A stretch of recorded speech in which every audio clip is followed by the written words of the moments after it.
I went to an advanced screening of Jurassic World Rebirth, and I have to say, it surprised me. Welcome back, everybody. First of all, I just want to say a quick little thank you to Universal Pictures for having me at the advanced screening. And I also want to say thank you to my friend Green Skull, who invited me out to the premiere. It was really, really fun to watch the advanced screening, and yeah, I really loved it. I actually just got this merch in time, and it was a fun watch. I do have some thoughts. I'm gonna keep this one spoiler-free.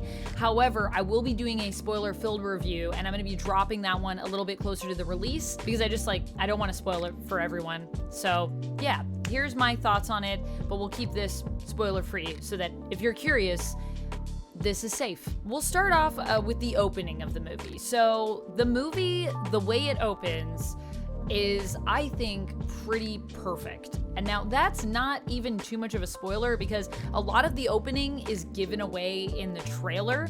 And I feel like even though that happened, it's still very solid. It's just a really good intro to the movie and kind of what you're getting yourself into in terms of the tone of this film. The cool thing about this movie too is that there is stuff that I could actually spoil. So I will say that I think when you go, there are going to be elements of it that are going to surprise you because the trailer was really well done in the sense that there's a lot of stuff in there that you're kind of expecting, and then there's a lot of stuff that you don't know, which is cool, I think. One of the highlights of this movie for me is actually the characters. I feel like not only do we have a strong cast here, but we just got a good group of characters that, for the most part, feel quite well established and even, dare I say, well-rounded. And now, notice that I did say, for the most part. There are some exceptions, but we'll save that for the spoiler-filled review. And to add on to that, I think a testament to why this movie really works is the acting. They really did not skimp on the talent that is in this movie. We have Scarlett Johansson as Zora Bennett. You've got Jonathan Bailey as Dr. Henry Loomis. We've got Mahershala Ali as Duncan Kincaid. Look, I even remember all the names. You know that's a good sign too. Duncan! I really loved Duncan in this movie. Is he my favorite? I think he actually might be my favorite character in the movie. And the thing that I really love about the acting is that these are performers who clearly know beyond what the script is giving them who the characters are. You can tell that they did a lot of work in terms of, I feel like, fleshing out who these characters are and all of the stuff in their backstory. And beyond just our characters, even though that is a highlight, the other highlight of the movie for me was all of the anxiety-filled moments that we got. There are a lot of moments that will put you on the edge of your seat where you don't know what's going to happen. Oh my gosh, I just clenched my, look at this. I have nail marks just from thinking about some of these moments. There's a lot of stuff that I think is going to make you feel nervous, and I loved that element of the film. I think that's what we want with something that is within the Jurassic Park franchise, is you want it to feel real. You want it to feel like there's real danger. I mean, these are dinosaurs, okay? So they should feel threatening, and they capture that really well, I feel like, in this movie. And speaking of it, of course, being part of the Jurassic Park franchise, or the Jurassic World franchise, I guess if you prefer, is that it captures the themes of the original Jurassic Park quite well. It's very anti-corpo, which might feel a little weird considering this is a franchise movie and it's technically number 7 in the franchise, so maybe a bit hypocritical. But hey, that's always been Jurassic Park's themes, and I like that it stays true to it and that it feels like there is actually depth in how some of those themes are explored. The main idea with the movie, as with all of the Jurassic Park films, this isn't really a spoiler because it's just been established so many times, is of course that humans are really the bad guys, you know? Humans, we're the ones that suck, and I like when movies explore those themes because I'm akin to agree considering the state of the earth. When it comes to the actual dinosaurs in the film, I think they all look really good. I think the CG in this film was very solid. There are a few moments that are janky, but none of them really involve the dinosaurs. So yeah, you'll see them when you get to them. And when I do the spoiler-filled review, I'll talk more about those moments. The cinematography here is solid. It's not anything to write home about, but it's good. It serves its purpose, and I didn't really feel at any point that it was like taking me out of the movie in any way that was harmful.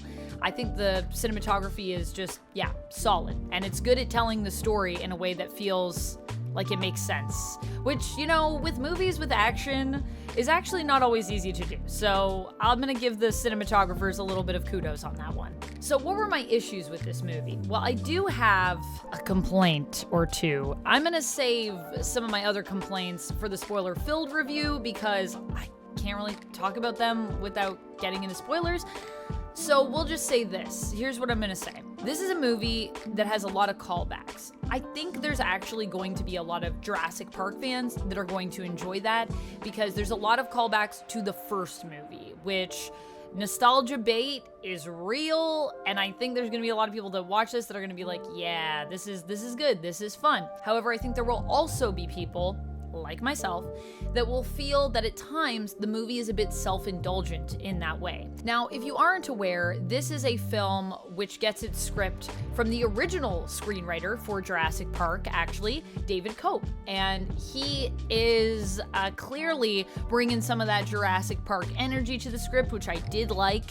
However, it then kind of makes sense that we would have a lot of callbacks to, you know, the first movie. Actually, I think he did Jurassic Park and Jurassic Park 2. Oh, but keep in mind, he also did Indiana Jones and the Kingdom of the Crystal Skull. Oh no. Oh, and he did Mission Impossible. The first one, wow. He's written a lot of good stuff. Death Becomes Her, that's a great... Toy Soldiers is a movie that messed me up, man. He's got quite the resume. Yeah, David Koepp did Jurassic Park and the Lost World Jurassic Park. And Jurassic Park Dino Battles. Ooh, it's a video game. Sounds fun. So he is no stranger to Jurassic Park. I mean, he basically set us down this path. So there are elements of the script that really, really remind you that this is a Jurassic movie, Jurassic Park related movie. And there are just moments that feel a bit much, is what I will say. They're very on the nose. However, for people that are not familiar with the first one, and I think, you know, at this point, there's definitely going to be people that this could be their first foray into the Jurassic Park universe, who maybe won't even notice these things and will actually think that they're great and they're like fun and good and original, because they might not even be aware that they're callbacks, which is crazy to me. But that's also something I'm going to be talking about in another video, because I feel like it's just wild to think how we've gotten to a place where franchises like Jurassic Park can go on for so long and become sustainable in this way, because you can recycle stuff and after a period of time people just like forget about it, or, you know, have never experienced it. Like new audiences. Like when I saw Alien Romulus, a lot of those callbacks that people felt were egregious, I wasn't aware because I hadn't seen Aliens yet. Then I watched Aliens and I was like, oh, yeah, I see how people were bothered by some of those callbacks, which felt like a bit too much. And I would say this movie rides that line. I don't know if it ever fully steps over it with both feet, but it definitely has one foot over the line.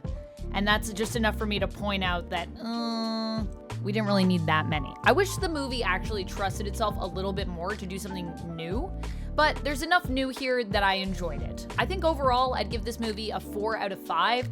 It's pretty solid. And while it is not currently sitting in my top 5 films of the year, I was surprised at just how much I really enjoyed the film and felt it was fun. I would go see it again. If a friend was like, I'd like to go see that movie, I would say, let's do it, because I just think it's a fun ride. So that's all I have for this one. I will be back to talk about spoilers. We'll go deep into it and I'll give you all my examples of things. But for now, I'll leave that here. Thank you so much for watching this, as always, and thank you again to Universal Pictures for having me at the advanced screening. I'll see you guys in the next one, and until next time, as always, stay nerdy. Bye! Also, let me know, what are you gonna do? Are you gonna watch Jurassic World Rebirth? Where are you sitting with this one? And if you like when I review movies, especially movies that are franchise related, check out this. This is my review of live action Lilo and Stitch.